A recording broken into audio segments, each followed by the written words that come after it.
네, 뉴스 신세계 오마이뉴스 곽우신 기자와 함께합니다. 어서 오세요. 네, 안녕하세요. 자, 12.3 내란 1년입니다. 오늘. 네, 벌써 1년입니다. 예, 이재명 대통령이 특별 성명 발표했죠. 네, 원래 예. 담화를 할까 네, 성명으로 좀 정정이 예. 되었는데요. 오늘 대국민 특별 성명에서 일단 지난 12.3 쿠데타는 우리 국민의 높은 주권 의식 그리고 예. 대한민국 민주주의의 놀라운 회복력을 세계 만방에 알린 계기가 됐다. 예. 이제 이렇게 평가를 했고요.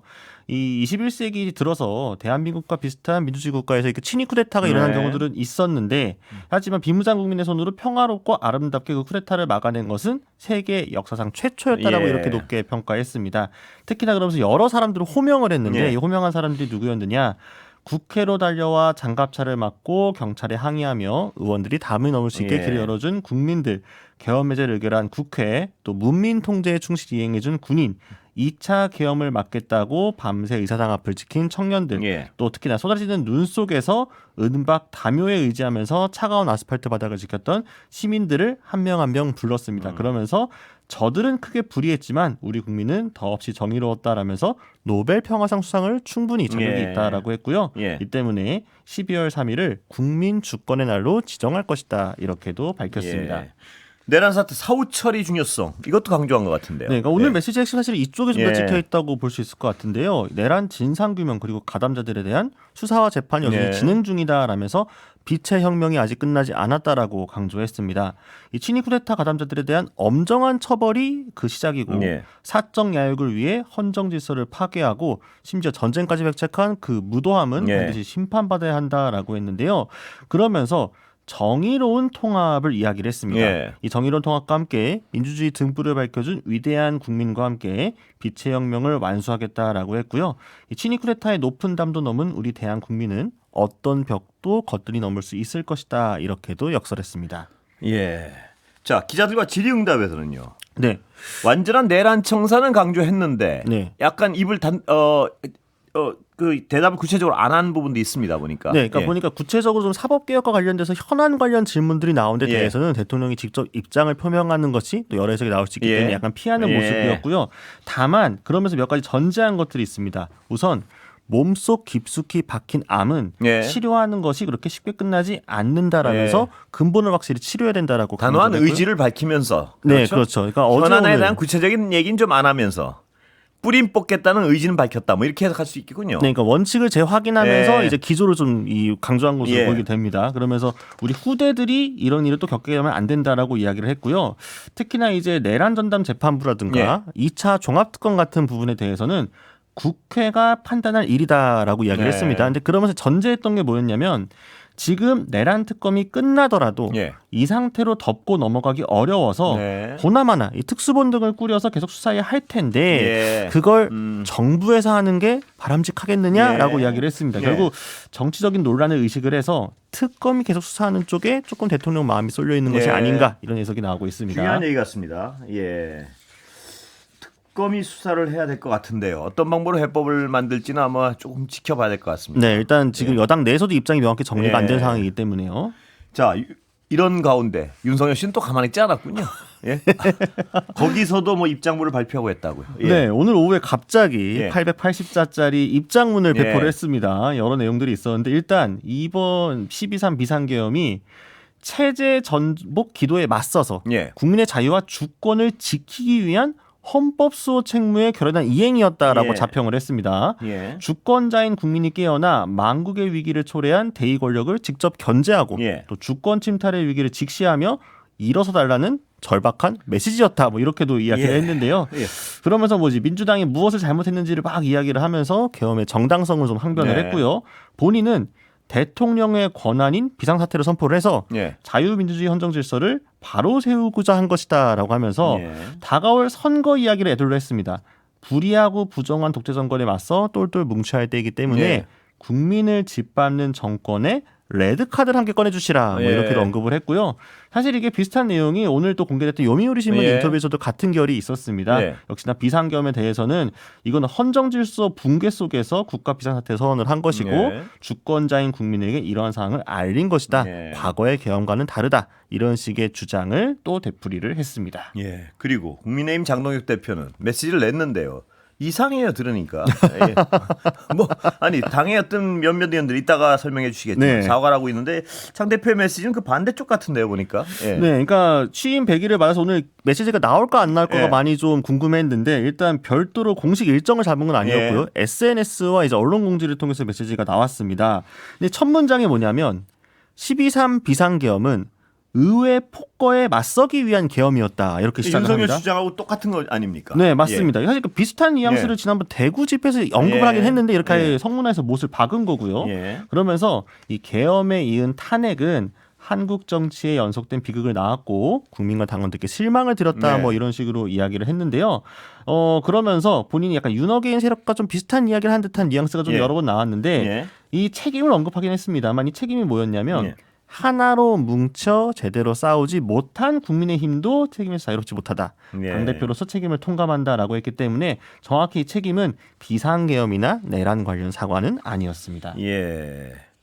아, 이 메시지 자체가 윤석열 씨 입장과 뭐 거의 비슷한 거 아닌가요? 이 정도는? 그러니까 예. 윤석열 씨가 계속 이야기했던 것과 비슷하기도 하고 예. 오늘 이제 윤석열 씨 입장에서 오후 늦게 나왔는데 예. 레드 카드를 똑같이 언급한 분이 눈에 띕니다. 아. 장동혁 대표도 오늘 오전 메시지에서 이재명 정권의 레드 카드를 국민에 꺼내주시라라고 예. 이야기를 했는데 오후에도 똑같이 윤석열 씨가 얘기를 하면서 예. 결국 두 사람이 모두 내년 지방선거를 염두에 두고 정권 심판론을 언급한 게 아니냐 지금 이런 해석들이 나오고 예. 있고요. 또 그 외에도 눈에 띄었던 부분은 장동혁 대표가 혁신의 형식화를 거부한다라고 이야기했는데 이거 네. 사실상 당내 일각의 혁신 요구를 좀 뭉개는 네. 모양새로 해석이 되고 또 보수의 정체성을 무기로 포퓰리즘에 먹는 분배 정치를 넘어서겠다. 이것도 외연을 확장하기보다는 중도층 공략이 아니라 보수의 기존 어떤 그 기조를 계속 유지하겠다. 예. 여기 방점을 찍은 것으로 해석이 되고 있습니다. 예. 송원석 국민의힘 원내대표는 또 약간 다른 얘기를 한 것 같습니다. 사실 기자들이 예. 투톱 중에 누구 말이 더 이제 중요한 건지를 두고 이게 결이 왜 가리냐. 중구난방이니까, 네, 예. 오늘 아주 뭐 산발적으로 흩어졌는데 이게 예. 이것도 원래 예정돼 있던 기자회견이 아니라 그래요. 장동혁 대표가 먼저 9시에 이야기가 나오고 예. 그러고 나서 송원석 원내대표도 11시에 기자회견을 하겠다라고 갑자기 이제 일정이 예. 잡힌 겁니다. 그러면서 일단 송원석 원내대표는 네.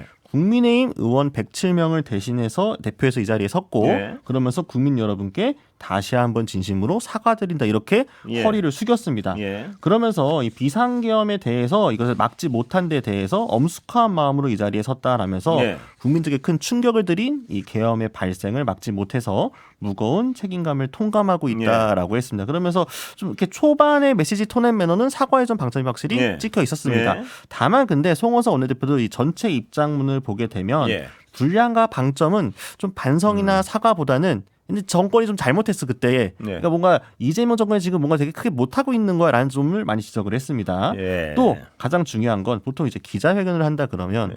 모두 발언 끝나고 네. 기자들과 이제 질의응답을 그렇죠. 하지 않겠습니까? 네. 근데 오늘은 아무런 질문도 받지 않고 그대로 자리를 떠났습니다. 질문을 받기가 쉽지는 않았을 것 같아요. 사실 기자들이 다들 벼르고 있었거든요. 근데 아무튼 자리에 떠났습니다. 예, 설명하기 쉽지 않을 것 같습니다. 그런데 그래도 국민의힘 의원 25명은 별도 성명을 내고 비상계엄에 대해서 좀 직접적인 사과를 했군요. 네, 오늘 그래도 나름 의미 있게 예. 볼 수 있는 연서명은 요거였습니다. 그러니까 현장에는 13명이 예. 섰고요. 실제로 입장문에 서명을 한 의원들은 25명이었는데 대부분 이제 수도권 뭐 초재선 의원들이었고 다선 중에서는 뭐 안철수, 송석준 이런 의원들이 있었습니다. 오늘 이 의원들 3번에 걸쳐 90도로 허리를 숙였고요. 예. 비상계엄 1년 성찰과 반성, 뼈를 깎는 혁신으로 거듭나겠다라고 예. 하면서 직접적인 언급이 있었습니다. 예를 들면 비상계엄은 반헌법적 반민주적 행동이었다라고 예. 못을 박았고요. 예. 이를 미리 막지 못해 국민 여러분들께 고개 숙여 사죄드린다라고 했고 예. 또 헌법재판소의 결정을 존중한다라고 예. 못을 박았고 윤석열 전 대통령을 비롯한 비상계엄을 주도한 세력과 정치적으로 단절할 것임을 분명히 밝힌다. 이게 말입니다. 이 아까 지금 곽 기자가 설명해 주셨지만요. 대표, 원내대표 25명 이 3명의 성명을 이렇게 듣다 보니 이게 한 당인가 아니면 도대체 이 당의 입장이 뭔가 좀 헛갈리는데요. 네, 그렇죠. 예. 어쨌든 오늘 이 나머지 이 의원들 같은 제가 한 의원한테 따로 물어봤는데 예. 이 정도 합의하는 것도 쉽지 않았다. 그리고 조금 더 의원들 더 모으고 싶었는데 예. 더 많이 못 모아서 아쉽다 이렇게 얘기를 그리고 했습니다. 혹시 취재가 됐는지 모르겠는데 이 한동훈 계열은 몇 분 빠진 것 같습니다. 혹시 그 왜 그런지 혹시 취재된 게 있습니까? 그러니까 예. 친한계 의원들 중에서는 예. 지금 이렇게 본인이 공식적으로 이야기를 하는 게 여기 연설명을 예. 올리는 게 약간 개파 갈등으로 비춰지면서 낙인 찍히는 걸 조금 무서워하는 의원들이 그래요? 있습니다. 예. 그러니까 사실 사실 오늘 한동훈 전 대표가 예. 또 오늘 국회 와가지고 쪽문 쪽에서 입장을 나름 발표를 예. 했거든요. 톤은 비슷하긴 했는데 예. 그러니까 여기에는 같이 모습을 드러냈는데 요 25명 서명에는 올리지 않은 의원들도 몇 명 있었습니다. 그게 또 주장이 뭔지 모르겠네요. 근데 그러니까 오늘 한동훈 전 대표의 이야기도 묘했던 게 예. 일단 약간 본인을 기억해달라는 거였거든요. 예. 본인이 이렇게 열심히 했고 나는 비상계엄 반대했고 그러니까 본인을 기억해 주시고 지금 이재명 정권 나빠요. 이런 예. 톤이었기 때문에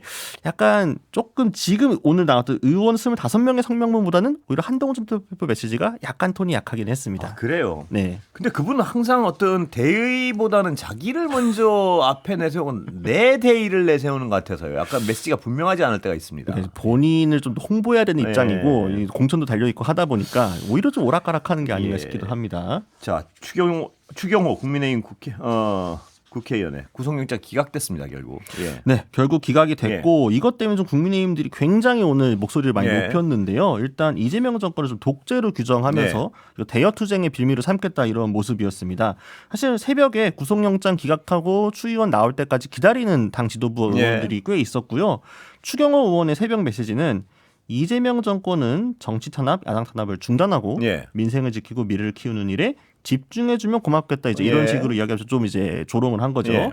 또 국민의힘 지도부는 바로 송원석 원내대표는 사필 규정이다라고 했고 예. 장도혁 대표는 독재와 포갑을 멈추지 않는다면 더 이상 국민들께서 용납하지 않을 것이다. 예. 이런 내란몰이를 멈추지 않는다면 예. 국민들께서 이 정권을 끌어내릴 것이다. 예. 뭐 이런 표현도 쓰기도 했습니다. 아, 그렇군요. 아, 하도 이 중구난방이라서 메시지가 뭘 얘기하고 싶은지 잘 모르겠는데. 예. 네. 그런데 이 야당의 태도를 비판하는 목소리 나오는 건가요? 당 안팎에서는? 네, 그러니까 예. 일단 오늘 정청래 민주당 예. 대표도 확실하게 꼬집었습니다. 예. 이 내란 쿠데타가 이제 2024년 12월 3일에 있었는데 예. 25년 12월 3일은 제2의 내란 사법 쿠데타라고 예. 이번 구속영장 기각을 강하게 비판을 했고요. 중요한 건 영장이 기각됐다고 해서 혐의가 없어진 게 아니다라고 예. 했습니다. 재판을 통해 유죄가 확정된다면 국민의힘은 10번이고 100번이고 위헌정당 해상감이다라고 꼬집었고요. 예. 이 당 안에서는 조경태 의원이 YTN 라디오와 인터뷰에서 이번 영장 기각 죄가 없다는 뜻이 아니다라고 선을 그었습니다. 예. 당내에서도 목소리가 나왔군요. 네, 예. 그리고 홍준표 전 대구시장도 본인 SNS에 이거 불구속이 전국적인 면죄부가 아니다라면서 이 비상계엄 잔당 관련자들과 내부 분탕 세력을 정리하지 않으면 예. 당은 계속 내란 프레임에서 벗어나기 예. 어려울 것이다 이렇게 꼬집기도 했습니다. 그리고 오늘 또 주목받은 게 그 조희대 대법원장이 이재명 대통령과 오찬 자리에 함께 했는데요. 네, 맞습니다. 거기서 내놓은 얘기가 좀 지켜볼 부분이 있는 것 같습니다. 네, 이것도 예. 좀 보도가 많이 됐는데, 그러니까 원래 오늘 이재명 대통령이 오부 요인들과 함께 초청한 오찬 자리였습니다. 예. 이 조 대법원장 참석을 당연히 했는데 일단 여기서 뭐라고 했냐? 현재 법원에서 관련 사건들이 진행되고 있기 때문에 예. 대법원장으로서 본인이 이에 관해 구체적으로 언급하는 것은 적절하지 못한 측면이 예. 있다라고 했습니다. 하지만 사법부는 작년에 12월 3일 비상계엄 직후 그것이 반헌법적인 행위임을 분명히 했다라 예. 강조했으니까 이제 사법부가 지금 이 비상계엄을 옹호하는 건 아니다라는 식의 뉘앙스로 좀 그런데 해석을 했고요. 이 12월 3일 비상계엄 직후에 저도 이 얘기가 굉장히 들리던데 반헌법적인 행위임을 분명히 했다라고 오늘은 강조했는데 도대체 언제 무슨 얘기를 하는지 잘 모르겠어요. 그러니까 이 분명히 했다는 어떤 구체적인 기록이나 이게 아직 안 드러나 있는 거 아닙니까? 사실 그 직후에는 예. 오히려 사법부에서 왜 입장이 안 나오지라고 사실 많은 그렇습니다. 시민들이 궁금해했던 예. 걸 아마 기억을 하실 겁니다. 예. 사법부가 좀 입장을 모호하게 취한 게 아니냐라고 예. 하는데 물론 그 이후에 법원 행정처라든가 이런 데를 통해서 사법부의 입장이 무엇인지가 나오긴 했습니다만 글쎄 그게 좀 너무 사후적으로 만들어진 걸 수도 있고 네. 그러니까 이 대법원장이 이런 말씀을 하시려면요.